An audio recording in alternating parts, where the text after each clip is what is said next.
Oi, gente, tudo bem? Cá estou eu mais uma vez pra gente ter um bate-papo super bacana sobre devocional. Bate-papo, Elisa? Sim. Vai comentando aqui pra gente estar conversando depois sobre esse assunto tão importante que é devocional. Inclusive, é a série que eu falei que eu estaria fazendo aqui e que estou, na verdade, porque eu não esqueci.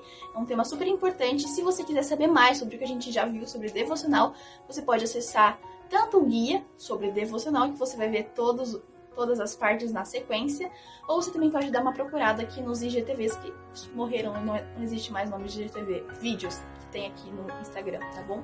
Naqueles vídeos a gente estava falando sobre um pouquinho da importância e o porquê de fazer um devocional. Hoje eu quero tratar com vocês um tema que já me assombrou várias vezes e eu acho que pode estar assombrando você também, que é um tema...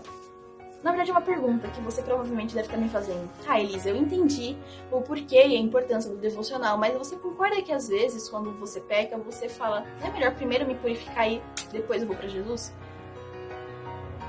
Será que você já pensou isso? Tipo, falhei, pequei de uma forma linda, né? Só que não. Eu vou primeiro me limpar e depois tô vindo em Jesus. É assim que funciona. A gente vai entender. Então, pega a sua Bíblia aí e bora pra João 6,44. E olha, vale dizer, se você já pensou assim, ou se você pensa assim, calma, pra tudo há uma solução. E bora lá. Meio que assim eu já disse, né? Mas enfim, vamos seguir para entender o que a palavra de Deus diz sobre isso. Eu acho muito importante, sempre que a gente for falar que é ou não é, vamos ver a palavra de Deus verdadeiramente diz isso pra gente. Então, bora lá. João 6,44 diz o seguinte pra gente. Pois ninguém pode vir a mim se o Pai que me enviou não o trouxer a mim. E no último dia eu o ressuscitarei. Então vamos pegar até, pra mim na minha Bíblia tá um ponto e vírgula, na sua não sei como está. Mas vamos pegar o primeiro trecho. Pois ninguém pode vir a mim se o Pai que me enviou não o trouxer a mim. Então, vamos entender o que aqui tá falando. Elisa, está confuso? Não. Lê mais umas vezes aí que você vai pegar o fio da meada. Parece, mas não é. Então aqui tá dizendo o seguinte. Ninguém pode vir a mim se o Pai que me enviou não o trouxer a mim. Olha que coisa linda. Aqui tá falando assim, ó. Ninguém pode ir a Cristo, a Deus, se o Pai não tiver levado. Elisa, você não repetiu exatamente o que tá aqui? Parece, né? Mas vamos entender o que está dizendo aqui. Aqui diz que ninguém pode ir ao Pai se Cristo, se o próprio Espírito Santo não o levar a ele. O que isso quer dizer? Ah, Elisa, eu tenho que Jesus... O Espírito Santo vai bater na minha porta e eu vou? Não, não é isso. Mas eu quero te dizer que a gente só consegue chegar a Cristo por meio da salvação que já nos foi fornecida por meio de Cristo. Eu quero te dizer que a salvação que a gente tem é um dom de Deus. O fato da gente crescer a chegar a Deus já é uma prova do grande amor que Ele tem. Eu, Elisa, não tenho sozinha a vontade de ir a Deus. Como que eu posso dizer isso? Eu, Elisa, sem Deus, naturalmente não tenho vontade de ir a Deus porque eu sou um ser pecador. E normalmente não, fato. Gênesis, quando Adão e Eva pecaram, eles se esconderam de Deus. Mas Deus estava o quê? Procurando por eles. Isso é que Deus faz. E nós nos voltamos a Ele, porque isso que Ele propiciou pra gente, proporcionou pra gente, já é o amor dele. Então, quando nós nos achegamos a Deus, já é o amor de Deus entre nós. Então, a gente já entendeu o seguinte, que o que acontece, então, é que quando a gente vai a Deus, Deus já tá formando, já tá cuidando do nosso coração. E a gente entendeu também que lá no Éden aconteceu a mesma coisa que assombra a gente muitas vezes. Eu pequei, eu vou me limpar, já volto, tchau. E depois, oi Deus. Mas vamos entender mais um pouquinho sobre isso. Vamos pra João, permanecer aqui em João 6, tá? 47 a 51 que a gente vai ler, que fala assim agora. Eu lhes digo a verdade, quem crê tem a vida eterna. Sim, eu sou o pão da vida. Seus antepassados comeram maná no deserto, mas morreram. Quem comer o pão do céu, no entanto, jamais morrerá. Eu sou o pão vivo que desceu do céu. Quem comer deste pão viverá para sempre. Este pão que eu oferecerei para que o mundo viva é a minha carne. Então, vamos entender o que está falando aqui. Cristo fala, eu sou o pão da vida. Eu dei o maná, eu dei o alimento físico, mas as pessoas morreram. Isso não foi suficiente, as pessoas ainda continuaram pecando. Ele disse, eu sou o pão da vida. Eu forneço a sua vida eterna. E qual o pão que a gente tem hoje em dia? É o contato com Ele. A gente também tem a palavra que Ele deixou. Ele inspirou os seus profetas para estarem escrevendo e trazendo isso pra gente. E olha que coisa interessante. Ou seja, o que eu disse. Se com a palavra de Deus eu estou, você concorda que Jesus está comigo? E Ele é o único que pode transformar a gente? Porque a gente viu que a salvação é um dom de Deus. Ou seja, não é eu que posso me salvar, me limpar e falar, oi! Não é isso, é Deus. E como que pode haver essa transformação? Se é Deus, qual que é o meu caminho? É a palavra de Deus. E aí, para finalizar, eu queria ler com você, finalizar assim, né? Daquele jeito. Finalizar, gente Elisa. Vamos ler João 12, 46.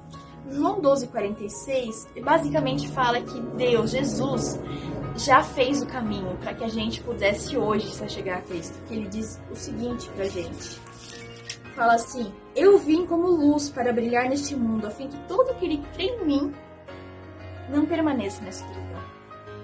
Nós vivemos na escuridão muitas vezes, porque nós vivíamos na escuridão antes de conhecer o verdadeiro significado de Deus, o que Deus é pra gente.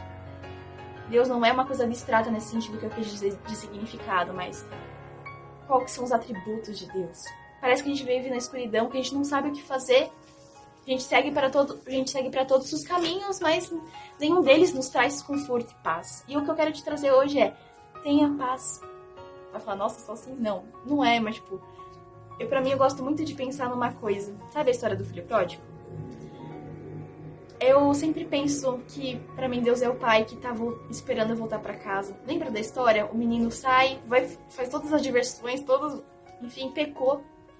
Mas o pai dele tá voltando, esperando por ele.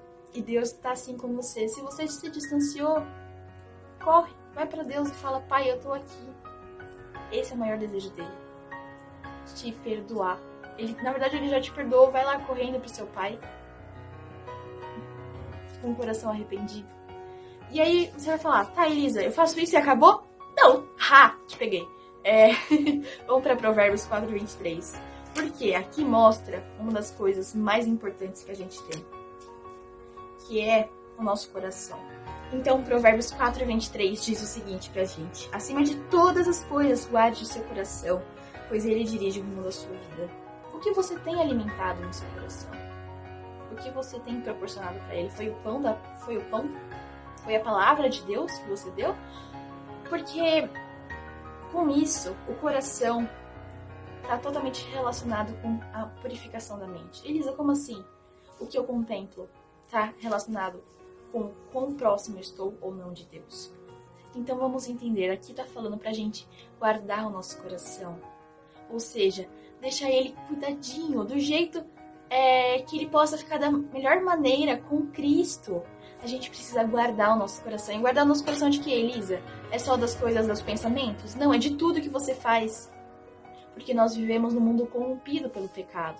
Ou seja, as coisas naturalmente já tem um problema se você não levar em consideração a Deus. Então veja bem, o que eu assisto começa a ser uma diferença. Eu vou assistir coisas que não me levam para perto de Deus? As coisas que eu assisto estão do agrado de Deus? As coisas que eu leio, as coisas que eu ouço, as coisas que eu vejo estão no agrado do que Deus quer pra mim? Mas não se desespera, porque se você fala, não, Elisa, não são, não se desespera. Porque Jesus, ele falou aqui pra gente em João 12, 46, ele veio para trazer luz pra nós. Então ele veio para trazer luz, segue o baile, vou continuar assim. Não! Porque se você está fazendo isso, você entendeu o cristianismo da maneira errada. Deus, ele chama a gente para mudar de posição, mudar a sua forma de ser nos problemas, nas coisas. A gente muda. E a gente muda a partir do momento que a gente conserva o nosso coração. Sim, vão vir tentações, e muitas, que parecem que a gente não vai aguentar. Mas Deus, ele é a nossa força.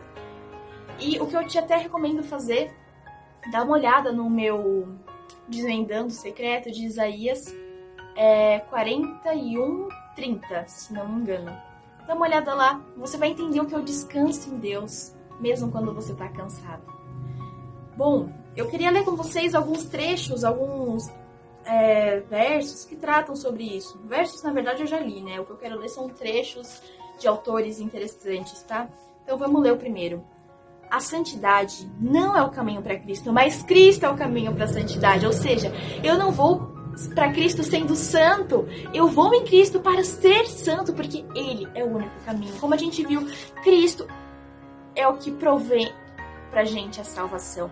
A salvação é um dom de Deus e eu não posso ir ao Pai se eu não for a Cristo. Mesmo que eu já tenha... Você falar, mas eu já me... Não é sobre você, é sobre Deus, o que Ele faz. A salvação é graças a Ele. Uma outra coisa aqui, e é do Adrian Rogers, tá? E outro trecho aqui que é de Paul Rick. Ele fala assim, se você for obediente por 1000 anos, não será mais aceito do que quando começou a crer. Sua aceitação é baseada na justiça de Cristo, não na sua. Ou seja, não adianta eu fazer por mim mesma. Eu posso fazer várias vezes, mas é sobre Cristo, é por Cristo que a gente está aqui. É sobre Cristo. E eu quero ler para vocês um trecho de um livro que é o meu favorito, que mudou a minha vida completamente. O livro se chama Caminho a Cristo e o trecho é assim. Deus uniu nosso coração a Ele por meio de incontáveis provas no céu e na terra, através das coisas da natureza e dos mais profundos e ternos laços que o coração humano pode conhecer. Deus procura revelar-se para nós. Apesar de todas essas evidências, o inimigo bem cegou o entendimento das pessoas de modo que elas passaram a olhar para Deus com medo e a considerá-lo inflexível e capaz de perdoar. Sabia? Não acabei, mas eu pensava assim. Eu enxergava Deus como... Eu acho que eu já comentei várias vezes como um pai mau que falou: fez errado, vai sofrer, chicote! Sabe umas coisas assim, bem good vibes. Mas vamos continuar. Então, olha o que fala. Satanás cegou o entendimento. Ou seja, não é Deus, esse não é um atributo de Deus. Vamos continuar. Satanás levou o ser humano a pensar que Deus é um ser cujo principal atributo é a justiça severa, como se ele fosse um juiz austero, um credor duro e implacável. Ele retratou o Criador como um ser que fica vigiando, desconfiado, buscando erros e falhas nas pessoas para que possam condená-las. Mas olha, foi para remover essa sombra escura, ou seja, foi o que a gente viu lá em João 12. Foi para remover essa sombra escura e revelar ao mundo o infinito amor de Deus que Jesus veio para viver com a humanidade. Até fico arrepiada quando eu leio. Então você vê, o que a gente sente é por conta do inimigo, do pecado. Mas o maior desejo de Deus é encontrar contigo. Inclusive, foi por isso que Jesus morreu na cruz, porque Ele quer ter, sim, um relacionamento com você. Meu sincero desejo é que esse fantasma da dúvida, do medo de que Deus está bravo contigo, desapareça da sua vida. Porque Ele quer se reconciliar com você. Ele já proporcionou, já deu pra gente todas as ferramentas necessárias. Então, é isso, gente. O Devocional Parte 2 acaba por aqui. E como eu disse, meu desejo é que você possa se entregar a Deus. E se você tiver algo no coração, ora pra Deus, pede pra Ele tirar isso de você, para que Ele te mostre quem Ele verdadeiramente é. Eu acredito que Ele vai se mostrar na sua vida. Tá bom?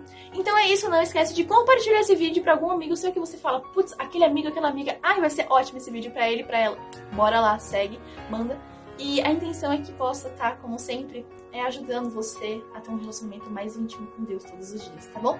É isso, galera. Até a próxima. Tchau, tchau.